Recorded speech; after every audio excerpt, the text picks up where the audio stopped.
Let's be honest here. Alvin Gentry's chances of being the head coach for the Sacramento Kings next season and beyond, they're 0 to none. So, what should the Kings be looking for in their next head coach? Should they take a gamble on someone who's never been an NBA head coach before, pluck him out of college, maybe off of this current Kings bench?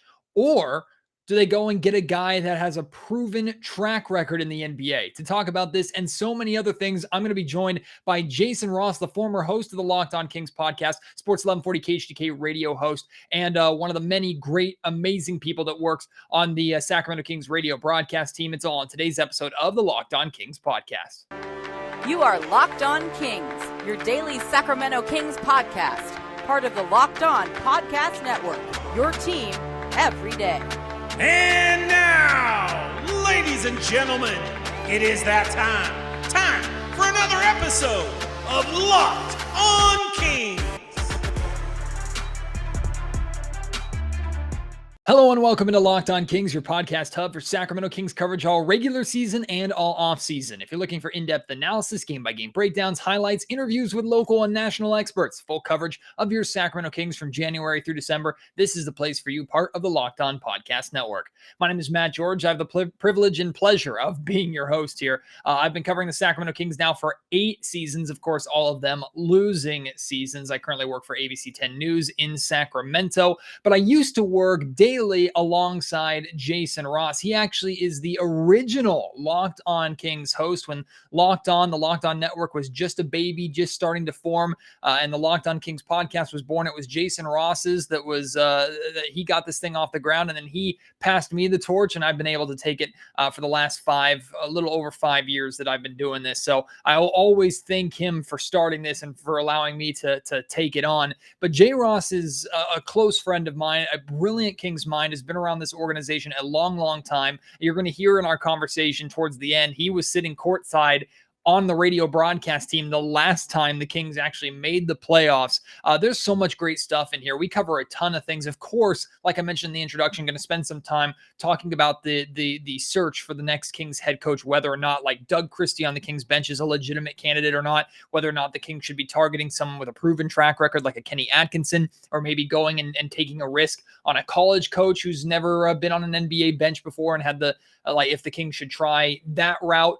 There are so many great things about the coaching conversation that Jason and I are going to hash out, but we're also going to discuss the win over the Indiana Pacers last night. We'll talk about the remainder of the season, Fox and Sabonis, of course, this upcoming offseason. There's a ton in this conversation that I think you're going to enjoy and want to respond to. You're going to respond at any time.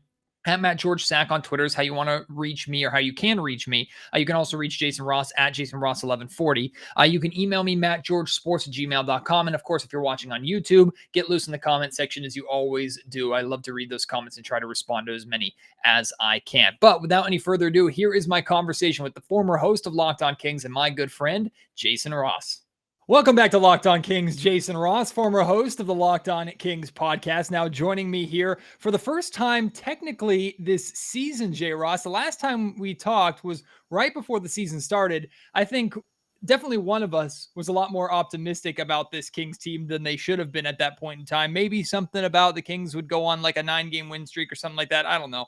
Whoever that former host was, he was fired. But the new Matt George is here after a frustrated season, to say the least. Jay Ross, it's going to be more than likely. I mean, still there's hope, but there's still mathematical chance. It's going to be 16 straight seasons for the Kings without the playoffs. But this time, the Kings are going into the offseason with a 2-time All-Star on their roster that they acquired at the trade deadline. So are you able to put on your used car salesman hat and sell to me and sell to any other Kings fans out there that this time it's a little bit different compared to the last 15 seasons? Or does it kind of feel like the same thing over and over and over again?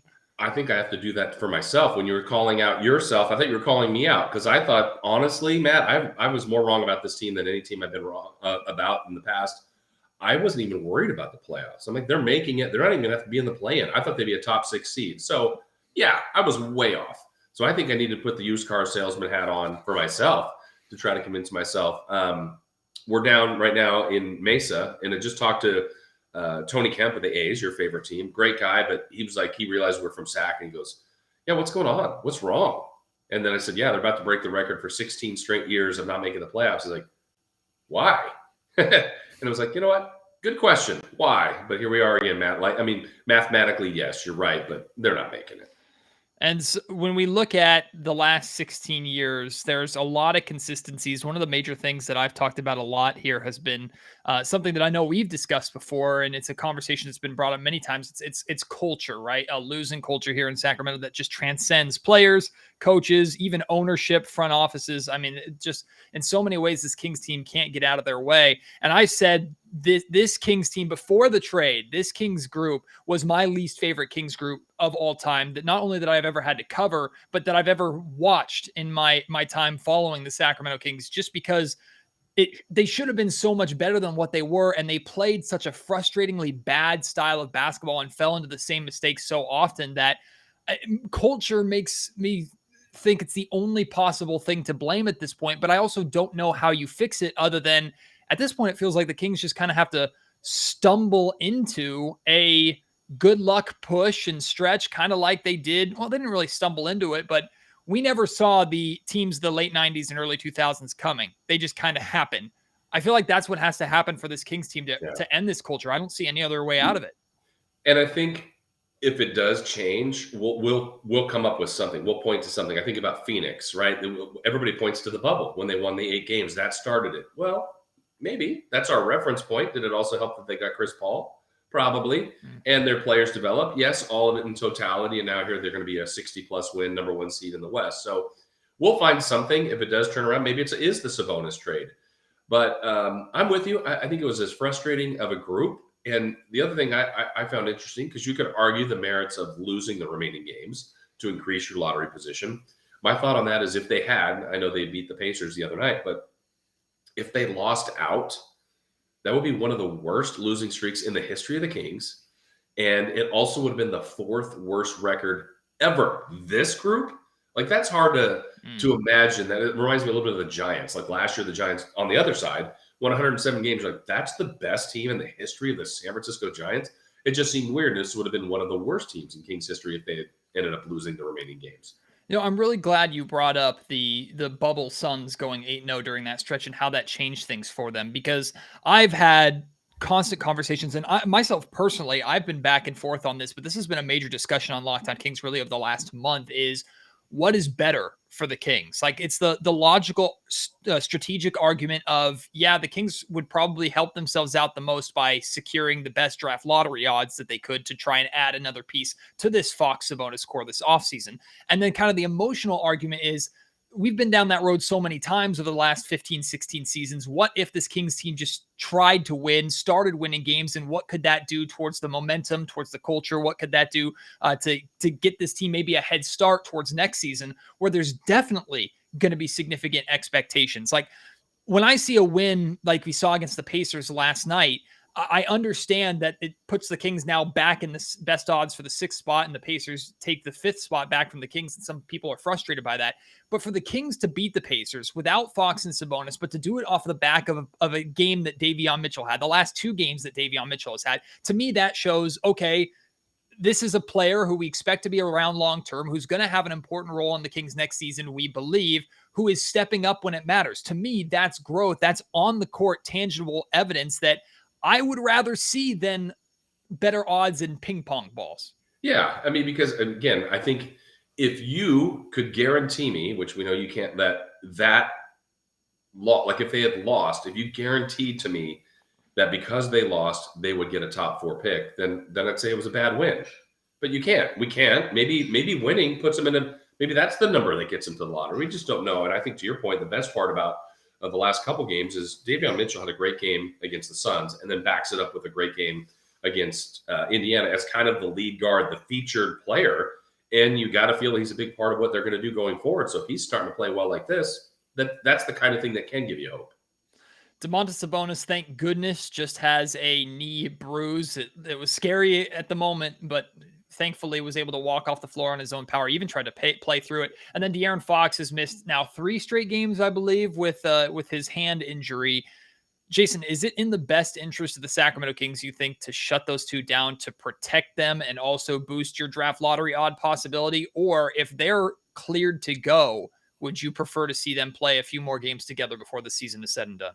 Personally, I'd rather see them play more games. That's just as a fan of the everyday of the evolution of the team. But, I kind of like what they were doing before where they were playing and still losing. I mean, I think we saw and being competitive. So, I think you're trying to change culture. I think about the game last night against the Pacers where, I don't know what fans that want them to lose. The final shot goes to Trey Lyles. It's put back by Damian Jones. Like, it's not Fox. It's not Sabonis. It's not even Barnes. It's not even Davion. Like, they weren't trying to lose. And you see how excited they were when they won. I think the nature of the sport is to compete, to try to win. You try to be as authentic to that. And in the history of the Kings, Matt, you know this. I mean, the one year I was doing a show with you when we found out they were going to pick number 2. Mm-hmm. We were so excited. Well, they got it wrong. They picked number 1 years ago and got Purvis Ellison wrong. Pick number 3 and got Billy Owen. Like the 3 years they've had the top 3 picks, they haven't done it well. So in the end, if I could choose, yeah, I'd love him to have a top pick, but I don't know if that'll be in the cards. And meanwhile, everybody's favorite player that is no longer on the Kings, Tyrese Halliburton, was the 12th overall pick. Of course, different circumstances there. Some would argue he fell to the Kings, but regardless, it shows that you can get value at any spot in the lottery. And at least we know the Kings will actually have their lottery pick and won't be swapping it or giving it away because of some trade that happened 8 or 9 years ago. But here we are, J. Ross. I'm just curious what you think about the future of the 2 spot with this Kings team. I think the 4 spot, like the 2 spot and the 4 spot are the 2, other than coaches, are the 2 biggest question marks that the Kings have to address this upcoming offseason. The 4 spot, I don't see anybody on this roster that can confidently take that spot unless you move Barnes to the 4, meaning you're looking for a different starting 3 more than likely. You're looking for wing depth and maybe going smaller. The 4 spot, I expect to have a new face. I'm talking about the starting 4 spot come next season. Right.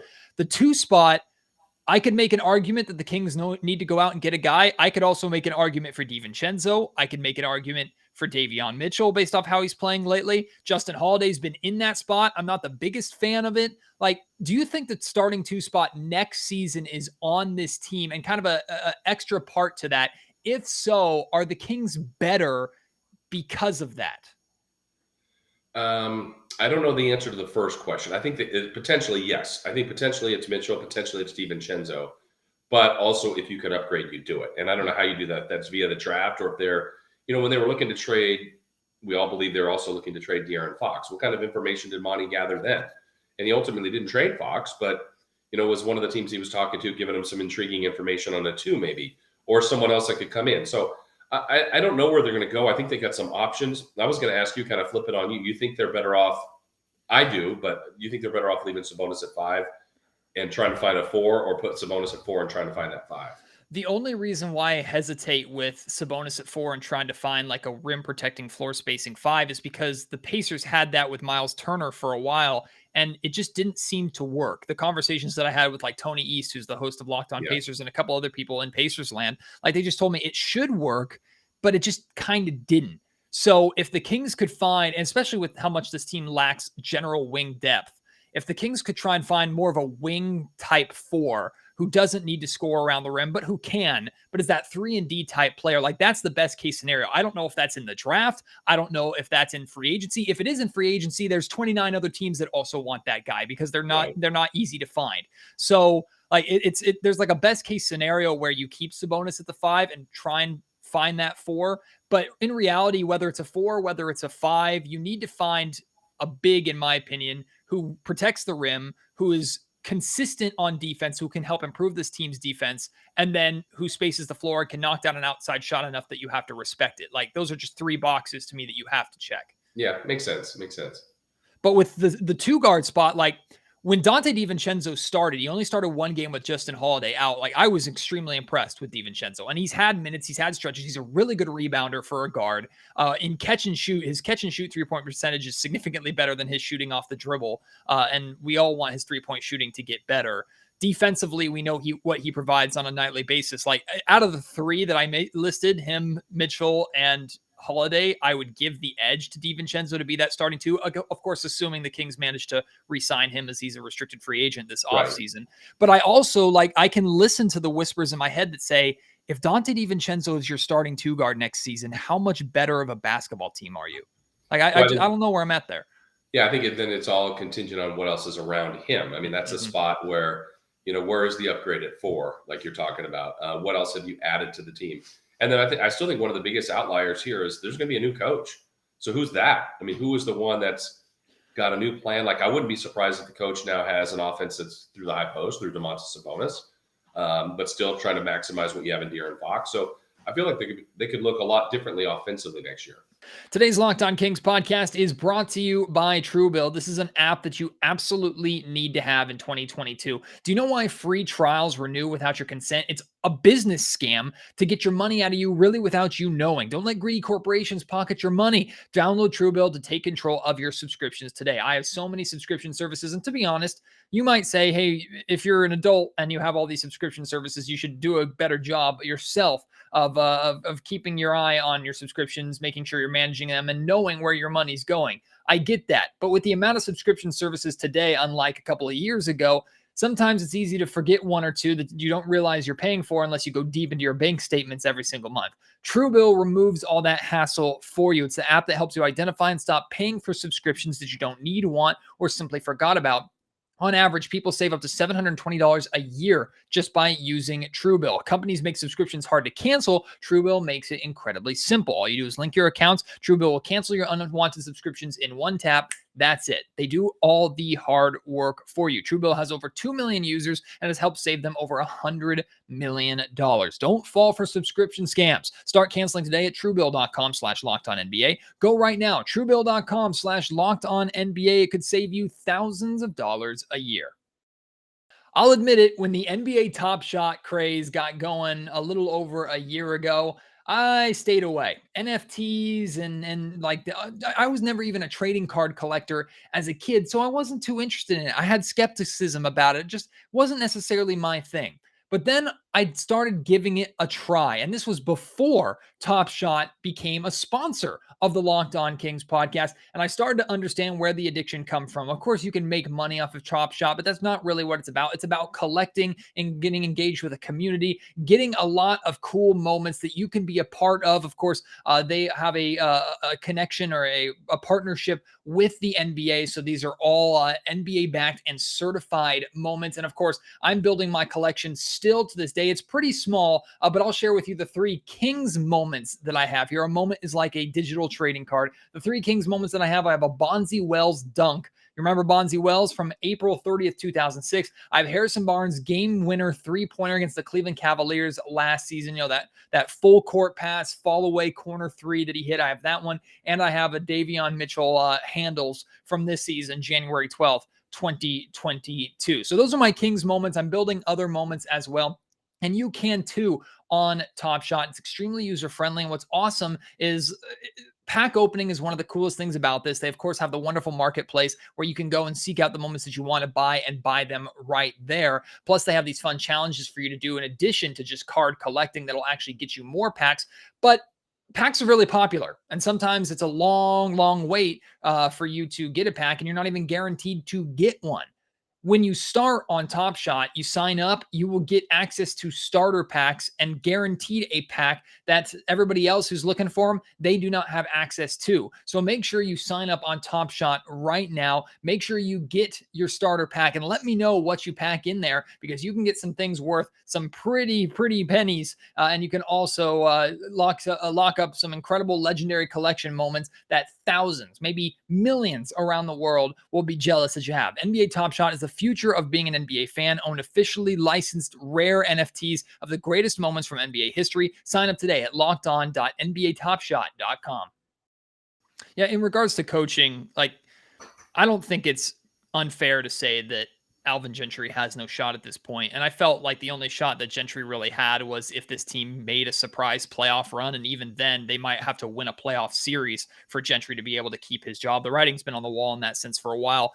And Jason, you know this, like in Vivek Ranadive's tenure as the Kings owner, the Kings have never really gone through a legitimate coaching search with multiple interviews and kind of similar to what they went through in order to hire general manager Monty McNair a couple of off seasons ago. Like, is that what's most needed at this point in time is for the Kings just to conduct things legitimately, interview college candidates, interview NBA candidates who are waiting for a job like a Kenny Atkinson or Terry Stotts. Like, is that's what's needed most, you think, this offseason in terms of coaching find?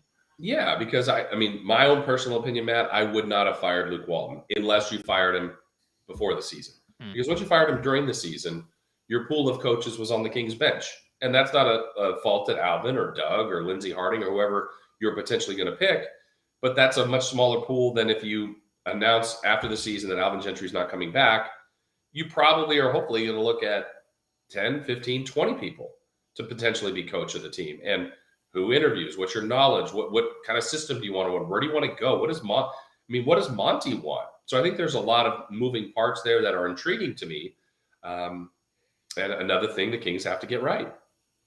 You brought up Doug. We worked with Doug every single day, but you did a show with Doug every single day. And you've said publicly, we've all said that we knew in so many ways that Doug was destined to be a coach one day. Just how much he loves the game and how much he understands the game, how good he is at communicating things and making it easy to understand for even those who have never played the game before. And then obviously the respect that he has on the bench is clear every single time a camera catches him and he's talking to someone and they're listening to every single word that he says. It's hard to remember sometimes that this is Doug's first season on an NBA bench, period, even though he's been part of the Kings organization and broadcast standpoint for a while now. Is it jumping the gun, you think, to consider Doug a candidate for the head coach spot this offseason, or do you think he might have a legitimate shot? I think he's got a legitimate shot. I think we've seen the way, the league is gone. We saw Steve Nash get a job without any coaching experience. Jason Kidd, the same. Derek Fisher, his didn't work out as well. Steve Kerr.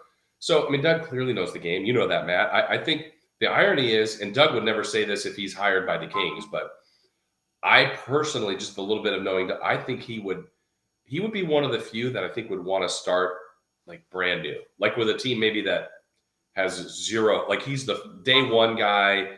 They're tore it all the way down. Not a team that's already got players that have been established and that have a way of doing things. I think Doug's a different thinker. And obviously, if he became the head coach, he would do it his way. But I think he would like the team that like stripped everything down to start from there and know that he's got 4 years, let's say, to build and to grow and to do it the way he would want to do.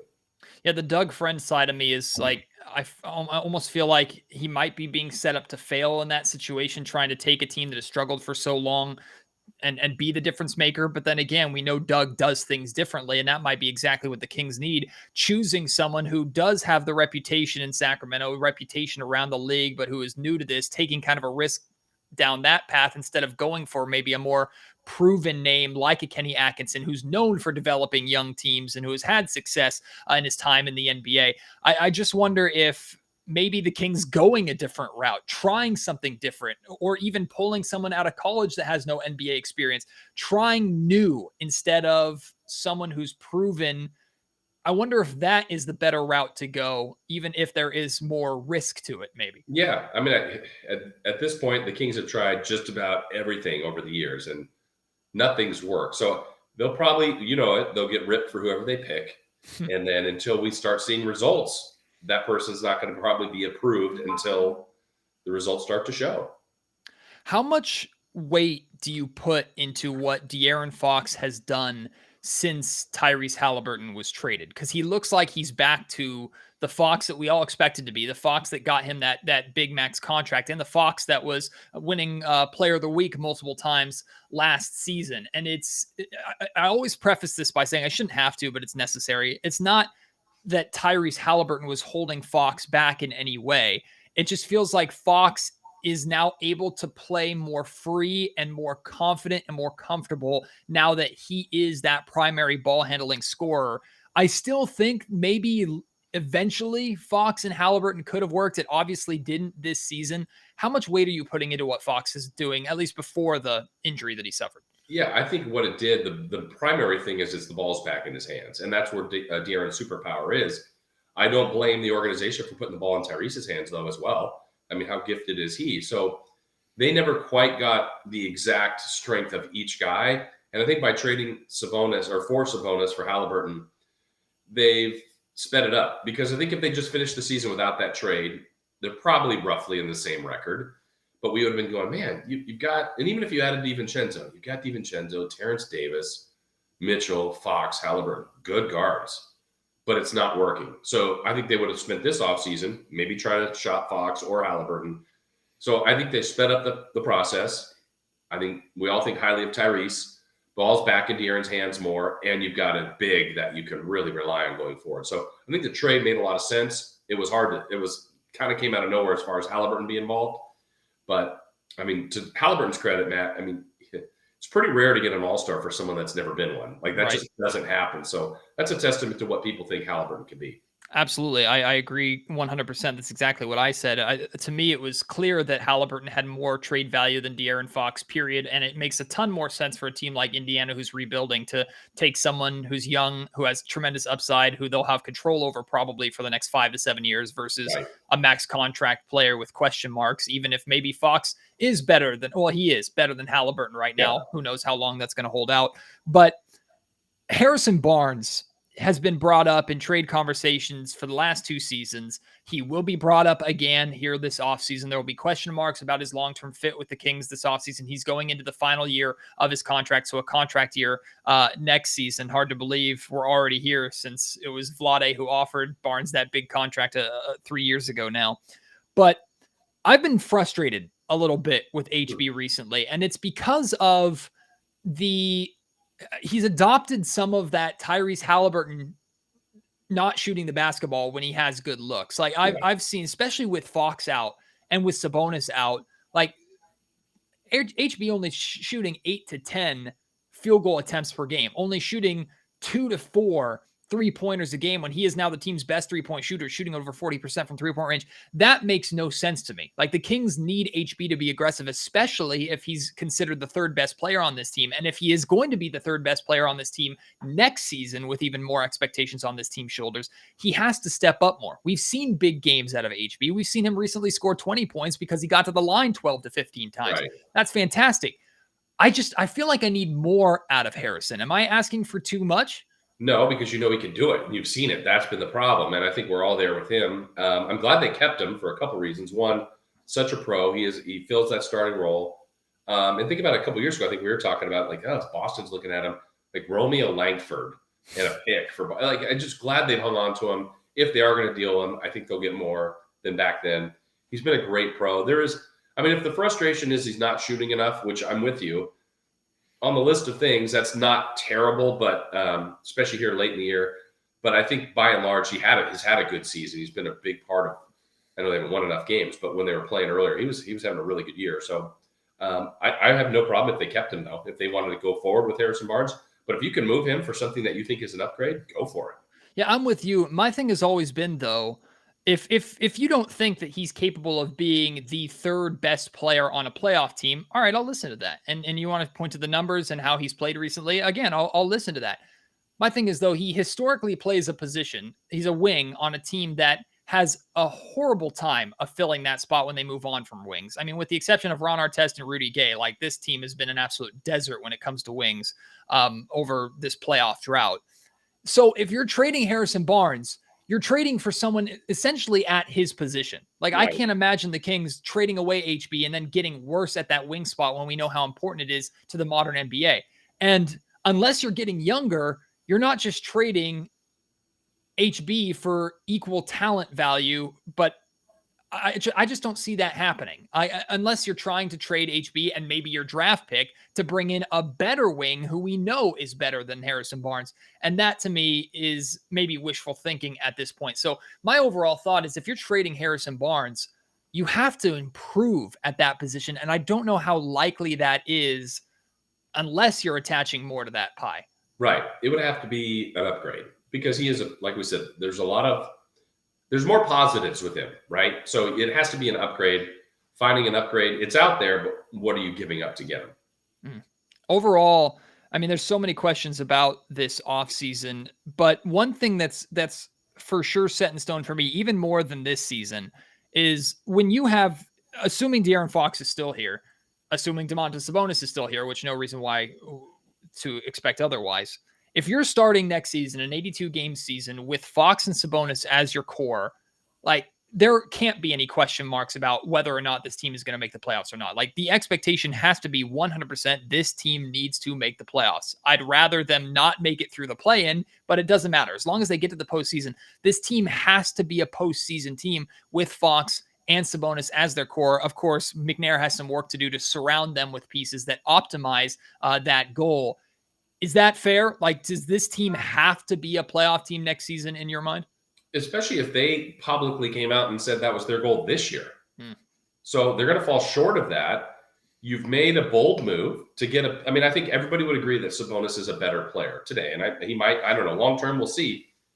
But you've got a better roster today. And I think it's going to look even different to start next season. And I think the West, of all the frustrations this year, Matt, for me, is the West was even more open than I thought it was. And I thought it was wide open. I mean, the Kings here, I kind of basically said, well, they're done. They're not going to be in the play-in after a while here. If they'd just been marginally better, they'd really be in the race. The Lakers are giving it to them. The Pelicans aren't really thriving. Portland doesn't want to win. It was there for them, and that's a shame. Even through the coaching firing, some struggles, some losing streaks, COVID, it was even more put right in front of them on a platter, and they didn't take it. Starting next season, the Kings have 2 seasons to essentially convince Domantas Sabonis to stick around, because if he leaves after 2 seasons, you traded Tyrese Halliburton essentially for nothing. And at that point, Monty McNair's out of a job. I feel pretty confident in saying that. I'm glad McNair took this risk. I think it's a necessary risk to take, but the Kings are up against a clock in the sense that they weren't up against with Tyrese on this roster. It's always better to try and address that need as soon as possible, but am I right in assuming it's not uber reliant on how things go next season for Sabonis to make his decision, or do you think they have to start striking gold immediately to get Sabonis to stick around? Any significant strides they make in winning are going to help the most, but I think at this point, the caveat the Kings still have is he's their player, and the Kings have the one thing they've done a good job is keeping their own free agents. So I know there's the threat of him leaving, but the Kings can still offer the most amount of money. At the age he'll be then, I would think they'd want to keep him. Maybe the Kings wouldn't. I can't imagine that scenario, but I'm not really that worried about him leaving, at least at this moment. But could it happen? Sure. The more they win, the better. He seems to like it in Sacramento, but I'd like to see them start having some success with him to make that better. Today's Locked On Kings podcast is brought to you by our friends over at Bet Online. It's that time of year again. College basketball's tournament finally upon us. It's getting wild, and it's going to get even more wild before everything's said and done, and you can make some money. Even if your bracket is busted, you can bet on individual games and cash in from all the latest odds, contests, and player props. BetOnline.net is the #1 source for all your sports betting needs and information. And you don't just have to bet on games, although I highly recommend you using your Kings knowledge to make some money. You can also bet on fun side prop things like who the next head coach of the Sacramento Kings is going to be. You're hearing Jason and I discuss about it here in this podcast. Maybe you can put some money down and actually make some money if you know or think who's going to get that job. BetOnline remains the best spot for all your sports scores, podcasts, and news this season. And it's not just basketball, of course. BetOnline is your continued source for all your sporting wagering information needs, including live betting and even your favorite Vegas casino games. Head to the website today or use your mobile device to learn more about the trends and the action at BetOnline, where the game starts. The thing I'll be paying most attention to at training camp and the start of next season is it all falls on De'Aaron Fox, because we've heard, and it's kind of been, I wouldn't say it's been made an excuse for him, but we've seen a pattern of Fox gets off to slow starts and then just kind of works his way into being the player that the Kings expect him to be. There's no excuse for Fox getting off to a slow start next season, in my opinion. The Kings can't afford it. I want to see the version of De'Aaron Fox that we saw before his hand injury. I want to see that when the Kings are 0-0 or 1-0 or 1-1. Why do they have to wait till they're 5 to 10 games under 500 for that version of De'Aaron Fox to show up? Plus, he no longer has the excuse of I don't have any help here. I mean, you have a 2-time All-Star, a big man, the best player that you've ever played with, who's finally here in Sacramento, plus hopefully some upgrades this offseason. Like, to me, Fox has to be day one star mode for this team to, one, have any chance of making the playoffs, and for two, to finally answer the Fox questions. Because if he felt the heat and thought the spotlight was hot on him this season, I think it's only going to be upgraded tenfold next year, especially if he gets off to a slow start. Yeah, and I think he knows that, and I think he's even said it. They're defending him differently with Sabonis there, so he's taken advantage of that. He's got to do that from the start of the season next year. I mean, that'll be critical for him, for his path to become a great player, for his path to maybe become an all-star, for his path to take this team to a spot they haven't been. So a lot of it is going to be on him.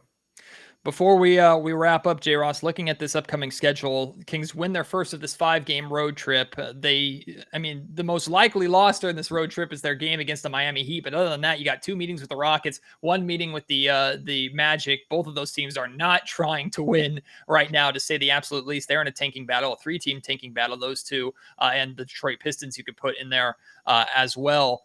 Like, I think it's realistic that the Kings could find a way to go 4-1 on this road trip, gosh. and that might scare a lot of people. But what do you want to see more specifically during this road trip, knowing that Sabonis is not going to be around? And I'm pretty confident that Fox is going to miss at least another game or two.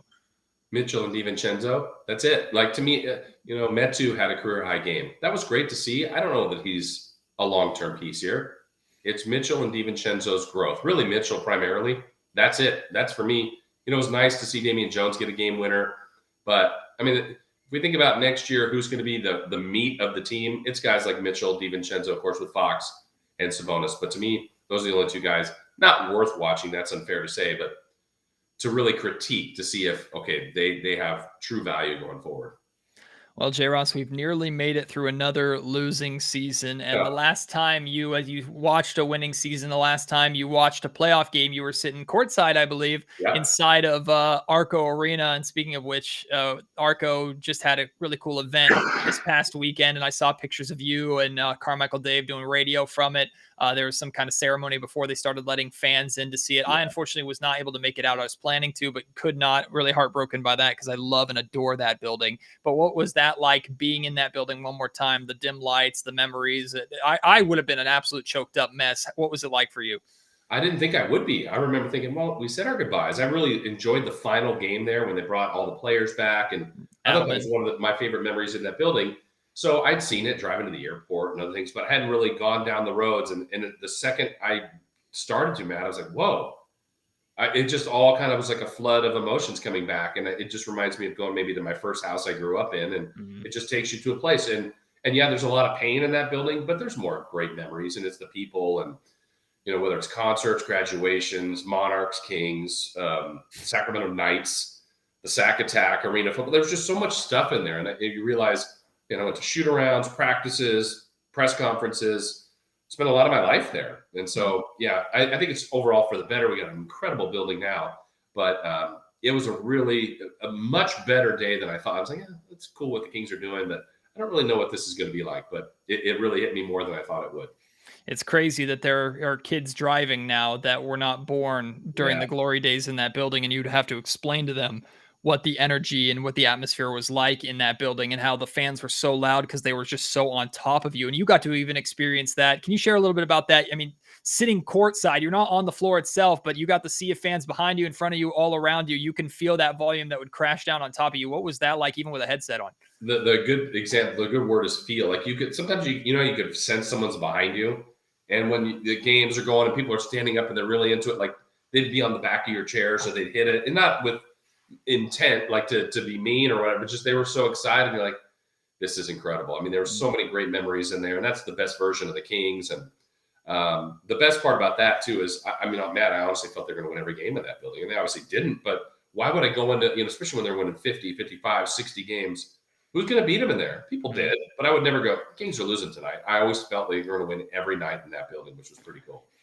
When I started thinking about Arco, there's very distinct things that came to my mind. It's the smell of like the churros on the concourse when you'd walk into the building for the first time. That always stuck with me and hit me. Walking through the curtain into and just seeing the sea of the red and blue chairs, the volume of stomping on the wooden and kind of aluminum rickety stands that the Kings had, but it made a crap ton of noise. Arco Thunder, of course, and then something that I wish they would bring back in some capacity and pay homage to with the Jumbotron in the Golden One Center. There was nothing better than the lights on the corner of the scoreboard that would go full volume all the way up when the crowd was loud, and the little flames that would come out of the top of the scoreboard, the little fake flames that would come. Man, Like those things always forever will stick with me. And I wish that in addition to the 6-man statue that they have there on the Arco premises, I wish those would come to the Golden One Center in some capacity. That's so funny you said that. I said that exact thing last week because when we first started, I wasn't courtside. I was, in one of the media boxes, and we'd be in 218, and that'd be one of the things like, oh, we're getting close, and then boom, there's the Flames,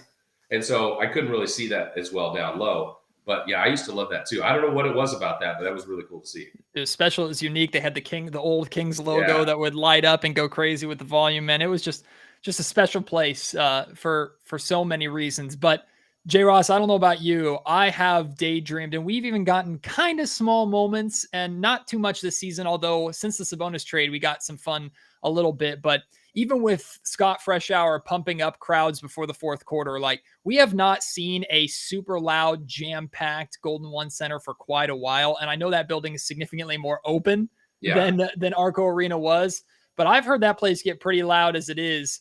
I cannot wait. And I imagine once there is finally playoff basketball in that building, it might not be Arco Thunder, but it'll be its own version of Sacramento that has been still bottled up for 16 plus years. Yeah. And I think where we'll see it, I mean, we'll feel it in those games. You'll be at the game and we'll feel how great it is in there, but I think it's going to go outside. Yes. I mean, Joko will, like, all of a sudden they'll do those pictures where there's 30,000 people out there. Like, what are they doing? And they'll have monitors and they'll have that all set up out there. Maybe even the doors are open so they can hear the inside reaction. So that's the part I think where we'll really feel it, which is unique to that place. And I mean, it's such a beautiful building. Well, you know what, J. Ross? Next year. It'll happen next year. It's what we've been saying forever. My son hopefully will not be driving by the time the Kings are in the playoffs. We'll have to wait and see. But this is, I know, right?